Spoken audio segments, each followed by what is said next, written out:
My name is Rachel Khoza from the University of Johannesburg in South Africa.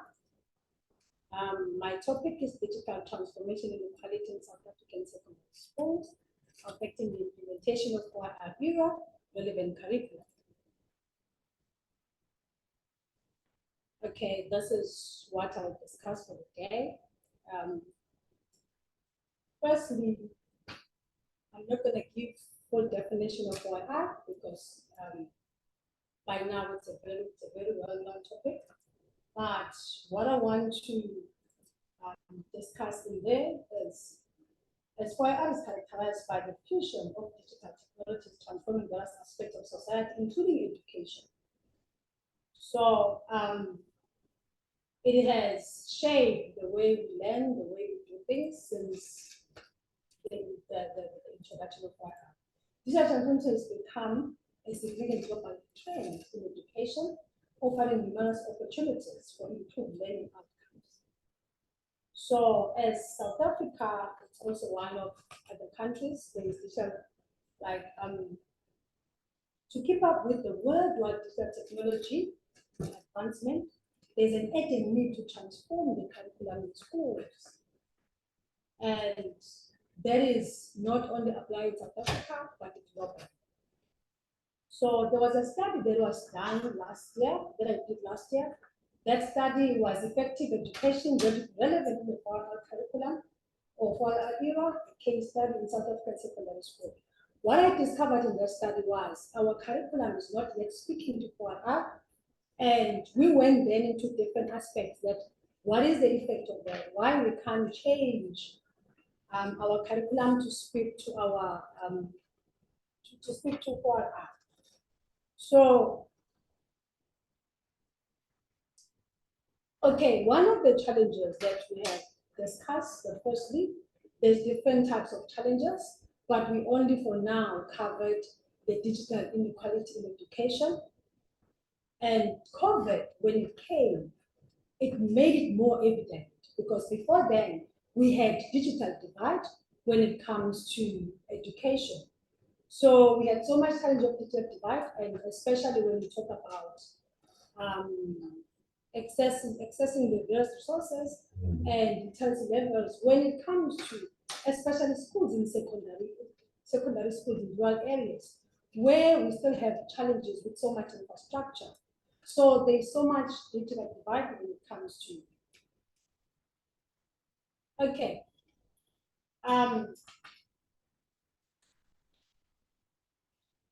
So there is the effects of digitalization on South African secondary school education has been challenged due to inequality, as I've explained. So one of the challenges that we had, as I said, was limited infrastructure, lack of teacher training, disparities in digital schools, and that has really had an impact on introducing our curriculum. So this study maps the challenges faced by secondary schools regarding the digital transformation and how inequality affects the implementation of curriculum that is relevant in the formal era. The data collection of the study, it's a mixed method since it started last year. But for this study, the study that I'm doing now, it's a desktop research that was employed to address the research aims. The information from the government publication and relevant studies was used to make a conclusion in this study. Government usually publish data related to social, financial, educational, and economical aspects of society. Also, some of the challenges that affect the implementation of government initiatives were also discussed in the study. Okay, firstly, there's been, in this study, there's been a lot that has been done. Since South Africa before 1994, it was operating in an era of apartheid. But since the election of first democratic government in 1994, one of the major tasks has been to transform inequitable political, social system of apartheid era. And there were some of the developments that were made since then. So those ones will be found in my studies in table 1 to 3. So in table 1, the first thing that happened there, we came with the South African government. They introduced the Section 34 of South African Act 84 of 1996, which said that to address past inequalities in education provision and to ensure a proper exercise of rights of learners to education, the state must fund public schools from the revenue on equitable basis. So to do that, because there were schools that were better than others, they then grouped school into 5 categories that are called quintiles. So there were schools that were ranked from quintile 1 to quintile 2, and then quintile 3 and quintile 4 to 5. So the ones that were in quintile 1, there were in 2, there were schools that were in rural areas that really don't have infrastructure, and they had them receive more funding than the schools in quintile 4 and 5, because those ones, they're taken in schools in the suburb area. So there was the initiative of the government to deal with inequality in education. So, and immediately 2000 as well, they could see that even though they had that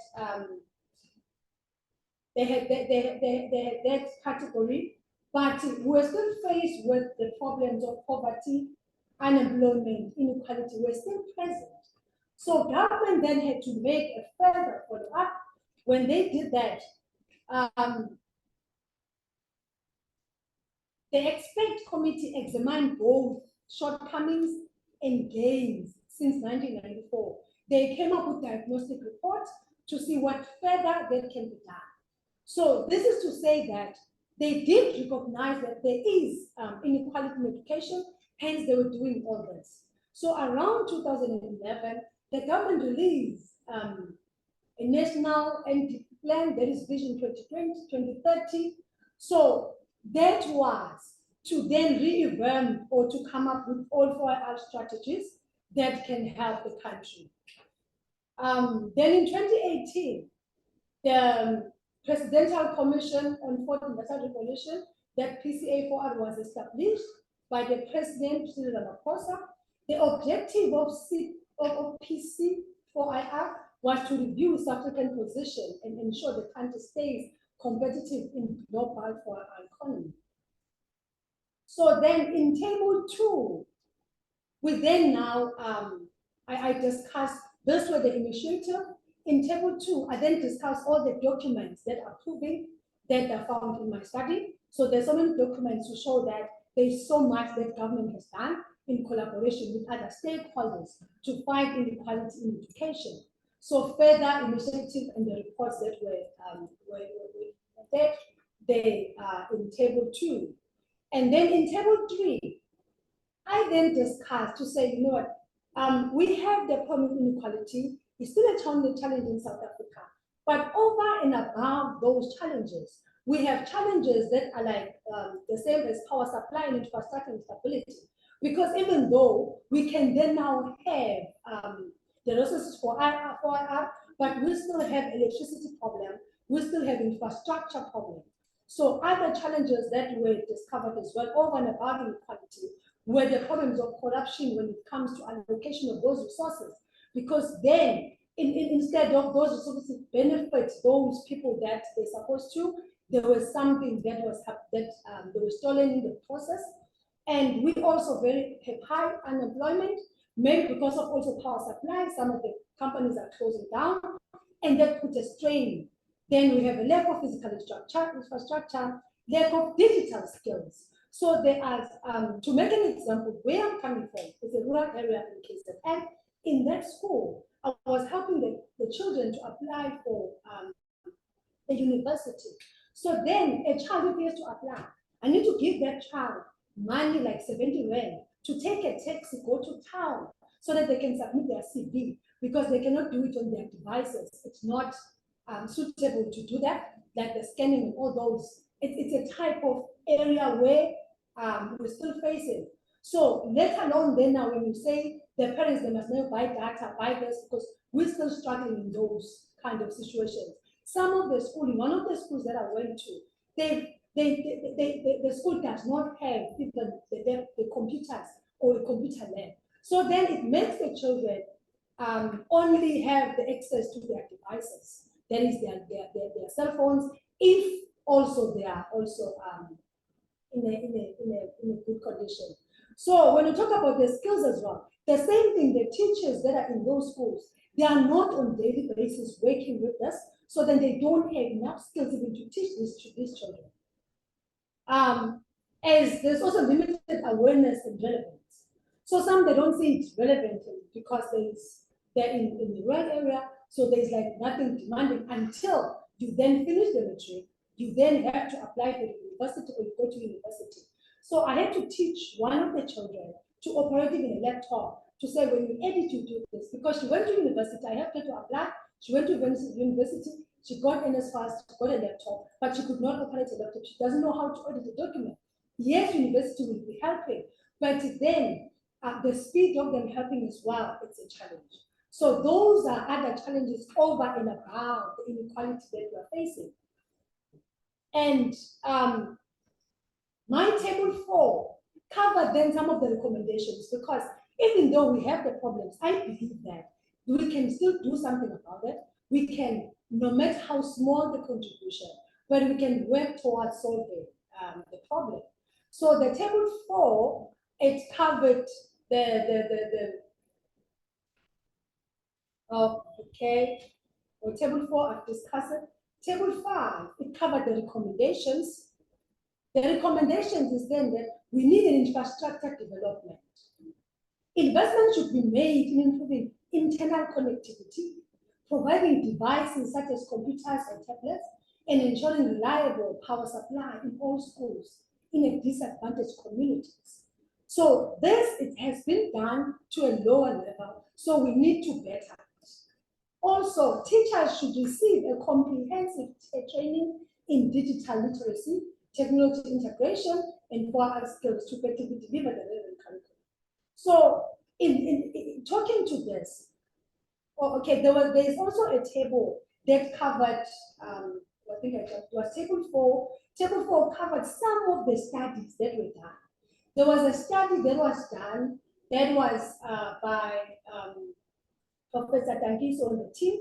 So what they did is, they did a study in all the schools to discover what are the challenges. So what they found that even though there is 4R and whatever, but the schools that are in urban areas are more in a better position to receive that. Even the teachers, they're in a better position, unlike the schools in the rural area. So then there were studies that are included in my study as well that prove that despite everything that has been done, but we're still struggling and battling. So it needs us to pull our effort together and do anything that we can do to make this better.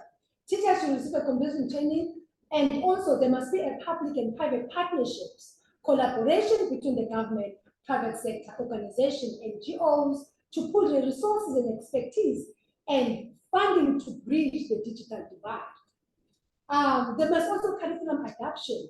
That is where my study is geared to. So we, at the end of the day, we must adapt our curriculum, because the study that I did last year proved that even our curriculum is not yet speaking to Khoza.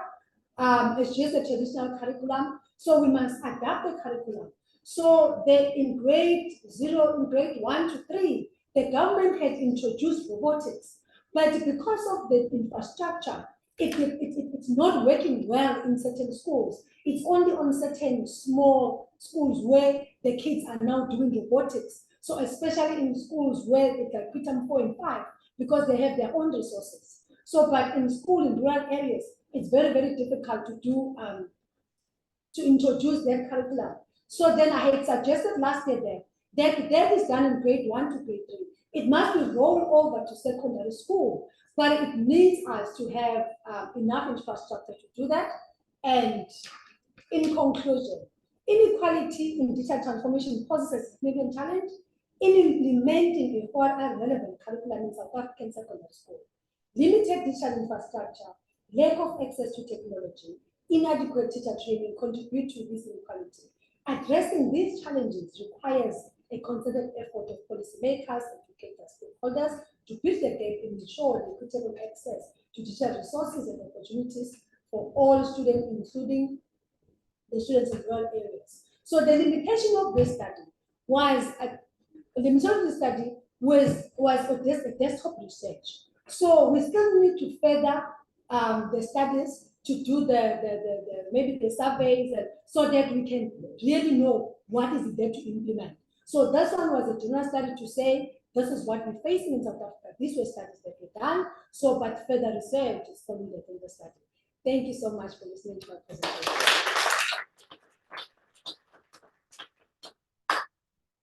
Thank you very much, Rachel.